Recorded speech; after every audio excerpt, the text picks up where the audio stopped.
gone, reduced to atoms.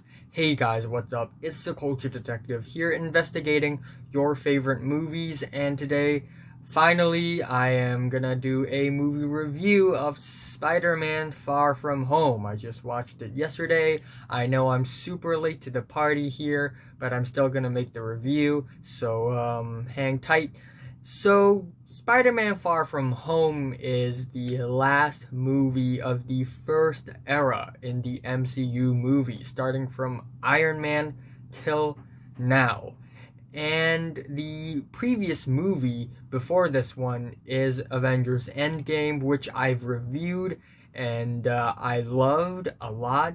And after what happened in Endgame, by the way, if you haven't watched Endgame, which is crazy, don't watch this review. But yeah, basically, Iron Man died, and so Spider-Man has a lot of pressure on him because Tony Stark gave him a pair of glasses called Edith, which is basically Google Glass but 10 times cooler, and Tony Stark basically said that Peter Parker is the next Iron Man, so of course there are a lot of pressure on Peter Parker. And the plot is basically the elementals are attacking Earth. We have the wind monster, the earth monster, the water monster, and the fire monster. All of the first three monsters are already defeated by Mysterio, this superhero from a different Earth, and is portrayed by Jake Gyllenhaal. Fantastic. And now we only have the fire monster, which is the most dangerous monster, and it's gonna attack major cities, and Spider-Man needs to help. So let's jump into the cons before the pros. First off, I think the first act of the movie isn't as strong or as compelling or as interesting. It feels only like a normal teenager rom-com movie to me. The high school romance, yada yada. I kinda wish that I would see more grief from Peter Parker because of what happened in Endgame. I kind of want to see the sad, depressing aftermath of Endgame. But it's just pretty fast-paced in the beginning, where we immediately jump to, this happening, that happening, without any sad, slow moments. And then we have the second and third acts, which are definitely way more entertaining than the first act, but they could have been way more entertaining than how they are in the movie. Like, the writers could have gone really, really far with the premise, but they didn't, so I was a tad bit underwhelmed, just a tad bit. But everything else about the movie is pretty great to me. I don't have that many complaints to the movie. First of all, I think Jake Gyllenhaal is fantastic as Mysterio right off the bat. He is pretty amazing, and he could pull off something that normally actors couldn't in an MCU movie while trying to sound cool. Yes, and while I'm not a huge fan of the whole rom-com storyline in the movie, I actually think the whole Peter Parker and MJ romance storyline is really rootable and enjoyable. Maybe it's because I just really, really root for Peter Parker. And to be honest, I think MJ in this movie, MJ Mary Jane, I think MJ in this movie is way better than her in the first movie in Homecoming, because in Homecoming she basically does nothing, but in this movie she actually plays a bigger role in Peter Parker's life, and she's actually a pretty cool character as well. However, it's kind of cliche that Peter Parker got the lady because he's a superhero, and it's like but still rootable. And of course, like Homecoming, we have a plot twist, and it's actually pretty amazing plot twist. When the plot twist happened, I was like, what the hell? Like, it went to a pretty crazy direction that I completely didn't expect. And other than that, there are a couple of funny scenes that I think are pretty funny, and they didn't compromise with the action and the drama all that much.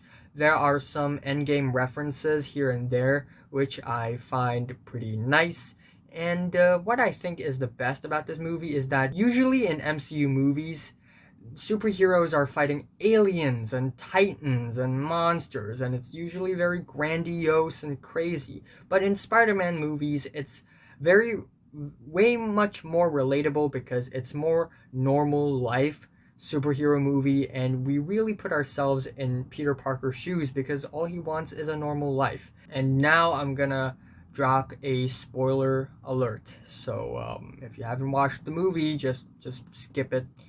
Timestamps in the comments below. So yeah, let's talk about the plot twist.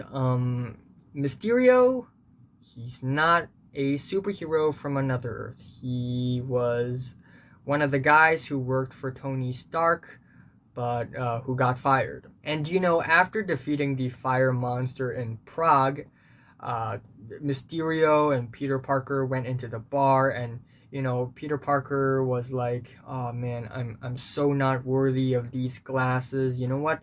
You're gonna have it."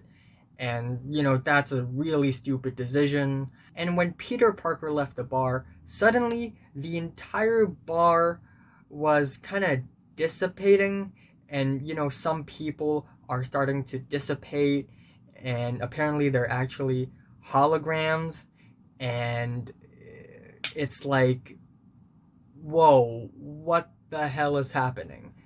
And then after that, Mysterio is revealed to be Quentin Beck, the guy who used to work for Tony Stark, and he and a bunch of others in the bar were cheering and celebrating. And usually when there's a scene like this in a superhero movie, it gets kind of cheesy, but when Jake Gyllenhaal pulls it off in a bar, it actually kind of works. And of course we have the last scene where Spider-Man basically defeated Mysterio, but of course Mysterio, before he died, he said something like, what if I had a plan B? Turns out he does have a plan B, and it's to film a video to convince the entire world that Spider-Man is the bad guy, and Spider-Man is the one who's setting up all of these holograms to attack the world. And that was another really crazy turn, and I look forward to Spider-Man 3. And also, I almost forgot to mention how entertaining all of these illusion hologram sequences are. They are actually really entertaining and way better than the ones in Captain Marvel. Like, way better. However, similar to Captain Marvel, I kind of wish this movie would toy around more with, who's fake and who's real, who's really just an illusion and who's actually the real guy. Nobody knows. I kind of wish that this movie would toy around with that concept a little more, which leads to the second post-credits scene where Nick Fury and Agent whoever were revealed to be Skrulls the whole time. And while I kind of wish that the last end credits scene of the entire first era of MCU would lead to the next era, it would be pretty exciting. It's kind of funny, I guess, but still, I wish that the very last scene in the first era, in the Infinity Saga, would lead us to the second era. Like maybe make a teaser for the Eternals or Blade or something, or Shang-Chi. That would be nice.